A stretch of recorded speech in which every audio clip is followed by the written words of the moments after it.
ஹே guys Ramzan வந்தாலே எல்லாருக்கும் முத ஞாபகம் வர விஷயம் இந்த இஃப்தார் ஸ்நாக்ஸ் தான். நானும் ரொம்ப நாளா இந்த ரம்ஜான் டைம்ல கோயம்புத்தூர் இல்ல சென்னையில வந்துட்டு கண்டிப்பா இந்த இஃப்தார் ஸ்நாக்ஸ் ட்ரை பண்ணி பார்க்கணும்னு நினைச்சிட்டே இருந்தேன். பட் ஏன் நேரம் நான் ரம்ஜான் டைம்ல கோயம்புத்தூர் சென்னை போறது கிடையாது. நான் கோயம்புத்தூர் சென்னை போற டைம் இந்த ரம்ஜான் வரது கிடையாது. பட் இந்த டைம் நான் கோயம்புத்தூர்ல இருந்தேன். சோ அதனால இந்த இஃப்தார் ஸ்நாக்ஸ் ட்ரை பண்ணணும் அப்படின்னு சொல்லி ஒரு பிளான போட்டாச்சு. ஆனா ஒரு சின்ன வேலை வந்ததுனால என்னால கரெக்டா டைமுக்கு போக முடியல. ஒரு 5:45 கிட்ட ஆயிருச்சு. சோ நாங்க போன டைம்ல வந்து பாத்தீங்கன்னா முக்காவாசி மேட்டர் எல்லாமே காலியா போயிடுச்சு. சரி என்ன மேட்டர்லாம் பேலன்ஸ் இருக்கோ எல்லாத்தையும் வாங்கிட்டு போறோம் அப்படின்னு சொல்லிட்டு ஒரு 4-5 ஐட்டம் தான் இருந்துச்சு. எல்லா ஐட்டத்திலயும் கொஞ்சம் கொஞ்சம் வாங்கியாச்சு. எல்லாத்தையும் வாங்கிட்டு அங்கே உட்காந்து சாப்பிடலாம்னு ஃபர்ஸ்ட் பிளான் போட்டோம். பட் ஆனா நாங்க போன நேரம் கோயம்புத்தூர்ல சரியான மழை. சரி அப்படியே எல்லாத்தையும் பேக்கப் பண்ணி வீட்ல போய் சாப்பிடலாம் அப்படின்னு சொல்லி வீட்டுக்கே பேக்கப் பண்ணியாச்சு. வீட்ல போயிட்டு எல்லாரும் ஒன் பை ஒன்னா சாப்பிட்டோம். எனக்கு அதுல இந்த சிக்கன் சமோசா ரொம்ப பிடிச்சிருந்தது.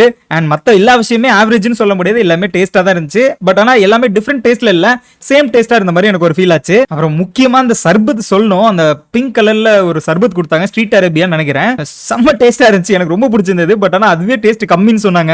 ஏன்னா போன டைம்ல இன்னும் டேஸ்ட் அதிகமா இருந்துச்சா. பட் எனக்கு இதுவே டேஸ்ட் நல்லா தான் இருந்துச்சு. அப்புறம் இந்த ஹலீமை பத்தி சொல்லி ஆகணும், ரொம்ப நாள் நான் வந்து இதை ட்ரை பண்ணணும்னு நினைச்சுக்கிட்டே இருந்தேன். ஸோ இன்னைக்கு நான் ட்ரை பண்ணிட்டேன். நான் அவ்வளோ எக்ஸ்பெக்ட் பண்ணி வச்சிருந்தேன். பட் ஆனால் எனக்கு ஹலீம் வந்துட்டு பிடிச்சிருக்கா அப்படின்னு சொல்லி கேட்டீங்கன்னா ஏன் டேஸ்ட் பட்டுக்கு அது பிடிக்கல போல.